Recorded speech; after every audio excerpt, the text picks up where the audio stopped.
Welcome to प्रहार classes guys. मेरा नाम है चंदन त्रिपाठी और आज की वीडियो में हम लोग डिस्कस करने वाले हैं 12 दिसंबर से लेके 17 दिसंबर तक जो करंट अफेयर्स बूस्टर की हम लोग वीडियो डिस्कस करते हैं ना, उसके हेडलाइंस को हम लोग डिस्कस करने वाले हैं। इसमें 17 दिसंबर का मतलब ये है कि हम लोगों ने 18 दिसंबर तक जो करंट अफेयर्स डिस्कस किया है वो, और इस 12 दिसंबर का मतलब है 13 दिसंबर से जो वीडियो पड़ी हुई है उसको हम लोग डिस्कस करने वाले हैं। इसमें हमारा पहला सीरीज होता है डेज एंड इवेंट्स का। भारत में अल्पसंख्यक समुदायों के अधिकारों को बढ़ावा देने के लिए हर साल 18 दिसंबर को अल्पसंख्यक अधिकार दिवस मनाया जाता है। 18 दिसंबर को अल्पसंख्यक अधिकार दिवस क्यों मनाया जाता है? क्योंकि इसी दिन 1992 में यूनाइटेड नेशंस यानी संयुक्त राष्ट्र ने एक प्रस्ताव पारित किया था जिसके तौर पर अल्पसंख्यक अधिकार दिवस मनाया जाता है। सरदार वल्लभ भाई पटेल की 72वीं पुण्यतिथि 15 दिसंबर को मनाई गई है, ये भी आप लोग याद रखिएगा। 1971 में युद्ध में पाकिस्तान पर भारतीय सशस्त्र बलों की जीत के सम्मान में हर साल 16 दिसंबर को क्या मनाया जाता है? विजय दिवस मनाया जाता है, ये आप लोग याद रखिएगा। इन सब की अगर आपको थीम देखनी है तो आपको मेन वीडियो पर जाना पड़ेगा, वहाँ देखना पड़ेगा। 15-15 मिनट की वीडियो है, आप आराम से देख सकते हो। इसके बाद प्रधानमंत्री मोदी ने श्री अरविंदो की 150वीं जयंती के कार्यक्रम में भाग लिया है। कहाँ पर हुआ है ये श्री अरविंदो की जयंती? वेस्ट बंगाल में हुआ है, ये आप लोग याद रखिएगा। पेपर में आता है कि ऐसे कौन से स्वतंत्रता सेनानी थे जो बाद में दार्शनिक हो गए, तो वो श्री अरविंदो जी थे। ये 1902 से लेकर 1910 तक ये स्वतंत्रता संग्राम में एक्टिव रूप से कार्यरत थे, ये आप लोग याद रखिएगा। इसके बाद नेशनल अफेयर्स की न्यूज़ में देख लेते हैं। पीएम मोदी ने मेघालय और त्रिपुरा में 68 करोड़ रुपए की परियोजनाओं का शुभारंभ करेंगे। इसके साथ ही जानना ये जरूरी है कि नॉर्थ ईस्ट काउंसिल यानी उत्तर पूर्वी परिषद का जो है वो परिषद की जो बैठक है वो शिलांग में होने वाली है, और नॉर्थ ईस्ट काउंसिल का जो हेडक्वार्टर है वो भी शिलांग में है। इसके साथ ही जानने वाली बात यह है कि इसको एक पार्लियामेंट के कानून के तहत बनाया गया था, ये आप लोग याद रखिएगा। इसके बाद विमानन मंत्री ने मुंबई और दक्षिण फ्रांसिस्को के बीच सीधी उड़ान की शुरुआत की है। केरल के बीच फॉर्म में घोषित किया गया है भारत का पहला कार्बन न्यूट्रल फॉर्म। इसके बाद एनएमडीसी ने जीता है आईईआई उद्योग उत्कृष्टता पुरस्कार। एनएमडीसी का मतलब क्या है? नेशनल माइनिंग डेवलपमेंट कॉरपोरेशन, यानी माइनिंग सेक्टर से जो भी रिलेटेड चीज़ें हैं वो एनएमडीसी करता है। इसके बाद असमिया गमछा को मिला है भौगोलिक सांकेतिक टैग। असमिया गमछा को जो है वो क्या मिला है? भौगोलिक सांकेतिक टैग। ये 1999 में इसको भारत ने अडॉप्ट किया था एक एक्ट के थ्रू। इससे क्या होगा, मान लीजिए किसी एक गांव में कोई एक चीज़ विकसित हुई, चाहे वो खाने की, पहनने की, कोई खिलौना हुआ, सब कुछ विकसित हुआ इस गांव में। इस गांव से अलग अलग जगहों पर गया, तो अगर मान लीजिए कि इसकी ओरिजिनलिटी को टेस्ट करना है तो इसलिए इसको भौगोलिक संकेत दिया जाता है कि एक्स गांव से ये प्रोडक्ट आया हुआ है। भौगोलिक संकेतिक टैग का मतलब इतना ही होता है। इसके बाद आम आदमी पार्टी बनी है भारत की 9वीं राष्ट्रीय पार्टी। एक चीज़ और जान लीजिए कि असमिया गमछा जो है ना, बिहू के दौरान भी दिया जाता है, उसको क्या कहते हैं? बिहू वान कहते हैं, ये आप लोग याद रखिएगा। मेन वीडियो आप देखेंगे ना तो बहुत अच्छे से समझ में आ जाएगा आपको।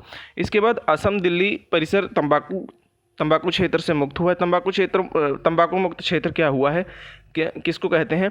कि वहाँ पर तंबाकू से रिलेटेड कोई भी प्रोडक्ट का अगर आप सेवन कर रहे हैं तो जुर्माना आपको देना पड़ेगा।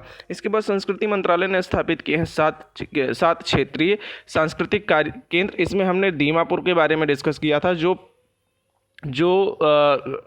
पेट के 16 तारीख के सेकंड शिफ्ट में आया था कि दीमापुर कहाँ पर स्थित है? नागालैंड में स्थित है।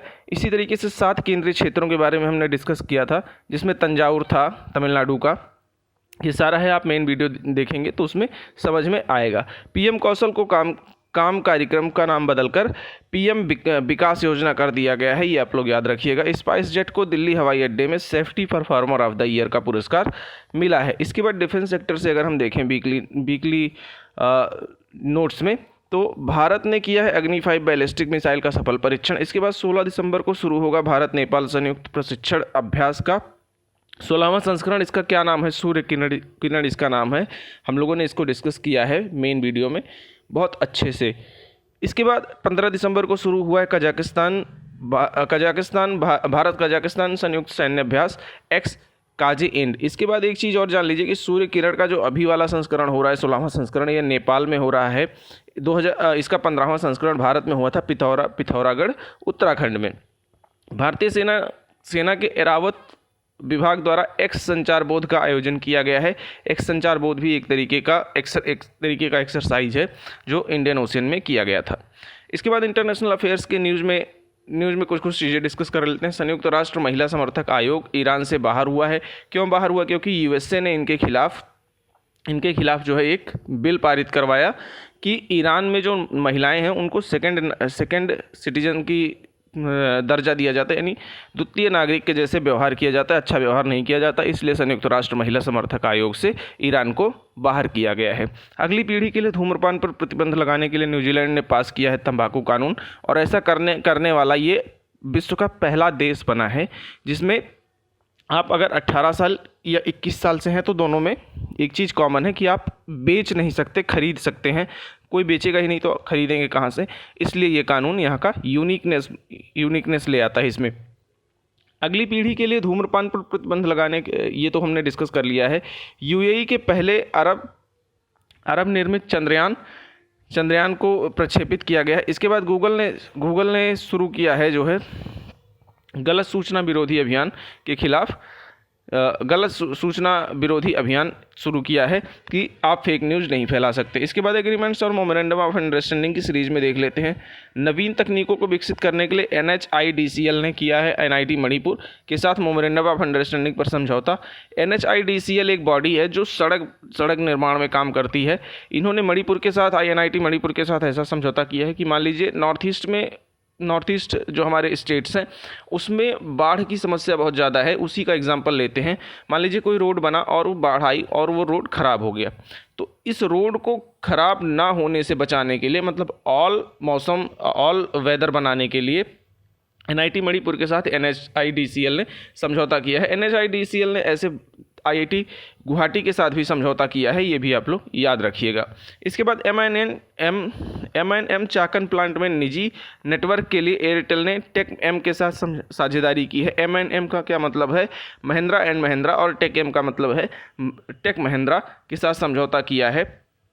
इसी के साथ एक चीज़ और जानने वाली बात है कि ये जो इसमें एयरटेल समझौते का पार्ट है। एयरटेल M&M चाकन प्लांट में एक ऐसा 5G नेटवर्क बनाने वाला है जो विश्व का पहला ऐसा 5G नेटवर्क होगा जो ऑटोमोबाइल सेक्टर पे काम कर रहा होगा। ये आप लोग याद रखिएगा। इसके बाद CCI लिमिटेड ने कस्तूरी कॉटन इंडिया के लिए टैक्स प्रोसिल के साथ एक मेमोरेंडम ऑफ अंडरस्टैंडिंग पर हस्ताक्षर किया है। CCI क्या है? Competition commission of India. इसका क्या मतलब होता है कंपटीशन कमीशन ऑफ इंडिया का? 2002 में इसको पार्लियामेंट के एक एक्ट के तहत बनाया गया था। भारत में बिजनेस में अच्छी कंपटीशन हो, कोई गलत कदम ना उठाए, इसके लिए CCI काम करता है। ये आप लोग याद रखिएगा।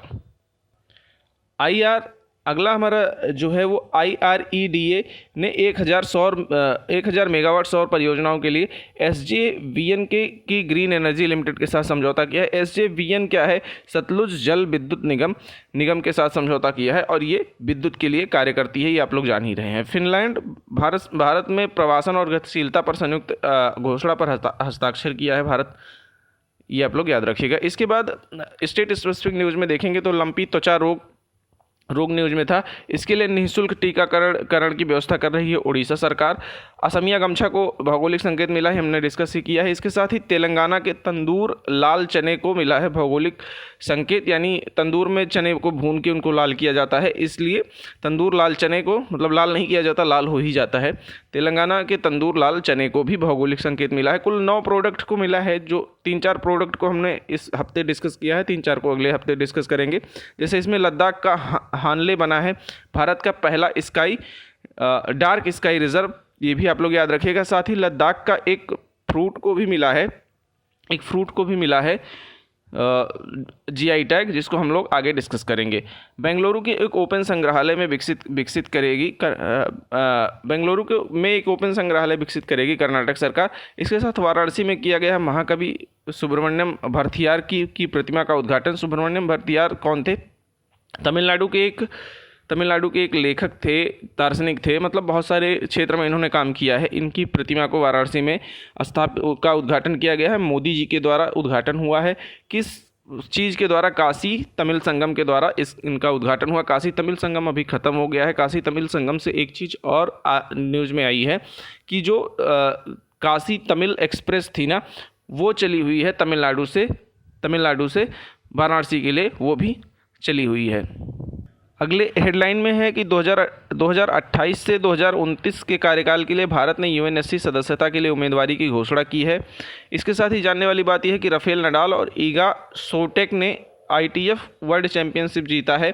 ITF का मतलब होता है इंटरनेशनल टेनिस फेडरेशन का वर्ल्ड चैंपियनशिप जीता है।